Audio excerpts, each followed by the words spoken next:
Hello students, आज physics में chapter 2 start हम लोग कर रहे हैं। इसमें ये लेक्चर 1 है, ठीक है। इस चैप्टर का ये लेक्चर 1 में आपको पढ़ना है फोर्स, ठीक है। ये इसका नाम भी है चैप्टर का।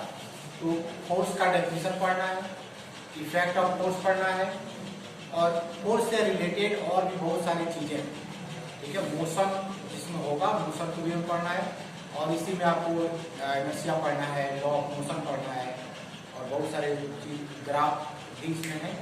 तो इन सब चीज़ों को हमें स्टडी करना है फोर्स नाम के इस चैप्टर में।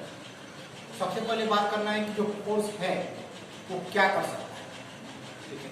तो किसी भी ऑब्जेक्ट में मोशन को ला देना या मूविंग ऑब्जेक्ट को स्टॉप कर देना, यानी जो ऑब्जेक्ट में मोशन हो रहा है तो उस मोशन का रीजन क्या है, ठीक है।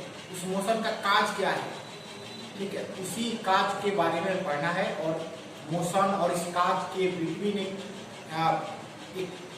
एक रिलेशनशिप स्टैब्लिश करनी है, जिसमें आपको इसके इक्वेशन भी मिलेंगे, हमें स्टडी करना है। अब इस पूरे प्रोसेस में एक वर्ड आएगा डायनामिक्स। डायनामिक्स यही काम करता है, फोर्स और मोशन के बीच में एक रिलेशन स्टैब्लिश करता है। उसके काज को, मोशन के काज को स्टडी करता है या उसके थ्रू हम स्टडी करते हैं, तो उसे हम डायनामिक्स नाम देते हैं। तो जरा पढ़ लेते हैं इस चीज को। The study of cause of motion और change in motion is called dynamics, ठीक है। मोशन के कारण क्या है और मोशन में अगर चेंज आ रहा है तो उसके भी कारण क्या है, इन दोनों काज का स्टडी करना डायनामिक्स होता है, ठीक है। और इसी डायनामिक्स को हमें पढ़ना है इस पूरे चैप्टर में। मोशन और उसके बाद जो फोर्स लग रहा है तो उसमें क्या क्या रिलेशन।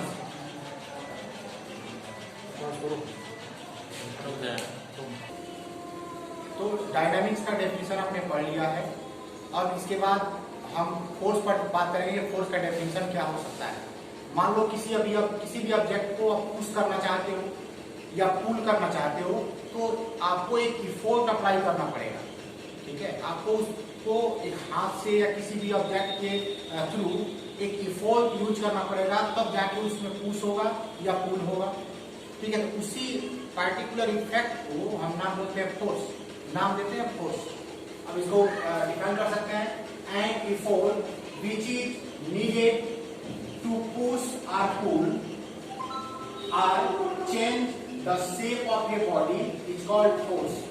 अगर आप पुश करना चाहते हैं किसी भी ऑब्जेक्ट को या पुल करना चाहते हैं या उस बॉडी के शेप में चेंज लाना चाहते हैं, तो इसके लिए जिस इफोर्ट की आवश्यकता होगी, जिस इफोर्ट का नीड होगा, उसी इफोर्ट को क्या नाम देंगे, फोर्स नाम देंगे। इसके बारे में थोड़ा सा और हमें समझना है कि किस तरह की क्वांटिटी है। तो ये इसके वेक्टर क्वांटिटी होती है, ये वेक्टर क्वांटिटी है,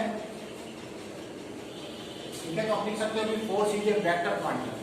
अब वेक्टर क्वांटिटी में दो चीजें आएंगी, इसमें मैग्नीट्यूड भी होगा और डायरेक्शन भी होगा। तो बिल्कुल आप इसका डेफिनेशन लिखिएगा। लिखने के बाद से तब लिखिए कि force is a vector quantity, it has magnitude as well as direction. Means अगर आप किसी भी ऑब्जेक्ट पर फोर्स अप्लाई करते हैं, इफोर्ट अप्लाई करते हैं, ठीक है, तो किसी पार्टिकुलर डायरेक्शन में इसका एक्शन दिखेगा, ठीक है, एक्शन दिखाई देगा। अगर फोर्स का मैग्नीट्यूड कम है, इसका अमाउंट कम है, तो एक्शन न दिखे, ये बात हो सकती है, बट ये प्रयास कर सकता है ये फोर्स, ये एफोर्ट उसमें उसके स्टेट में चेंज लाने के लिए इफोर्ट जैसे ट्राई कर सकता है, ठीक है, कोशिश कर सकता है।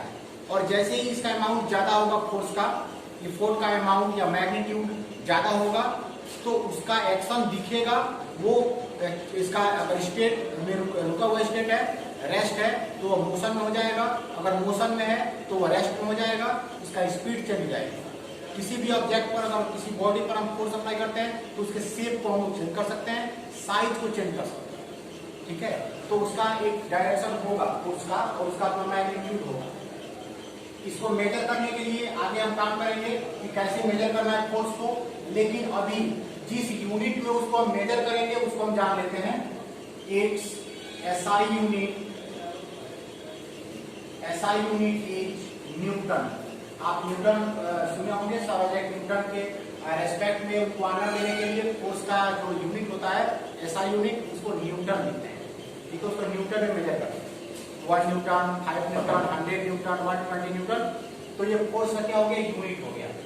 अब इसके बाद से इसका इफेक्ट पढ़ते हैं कि अगर किसी भी ऑब्जेक्ट पर फोर्स अप्लाई किया जाए तो उसके क्या प्रभाव आएंगे, क्या इफेक्ट आएगा। तो सबसे पहला इफेक्ट है इट कैन चेंज और try to change the state of a body.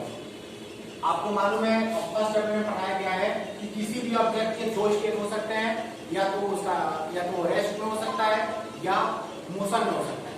तो अगर कोई ऑब्जेक्ट पर अगर हम फोर्स अप्लाई करें तो इफेक्ट क्या आएगा, उसका जो मोशन होगा, तो स्टेट होगा, वो चेंज हो जाएगा या चेंज करने का प्रयास करेगा।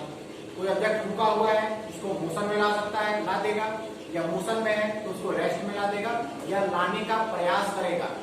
ठीक है, मैग्नीट्यूड कम है तो प्रयास कर सकता है, प्रयास करेगा। सेकंड है it can change the direction of a moving body. अगर कोई ऑब्जेक्ट मूव कर रहा है, मोशन में है, तो उसके डायरेक्शन को चेंज कर सकता है।